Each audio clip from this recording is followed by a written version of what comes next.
Buraxılışa 2 ay qaldı. Bəs nə edək ki, imtahan nəticəmizi yüksəldək?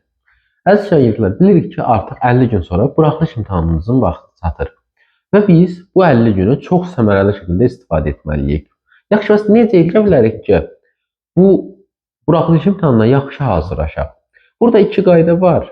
Hər ikisini mən tətbiq eləmişəm vaxtında, şagird olduğum dövrdə çox effektiv olub. Birinci qayda odur ki, 50 gün ərzində artıq mütəmadi təkrarlar etməlisiniz, qaydaları təkrarlamalısınız ki, qaydalarda həm boşluqlarınız dolsun, həm də ki, yadınızdan çıxmasın.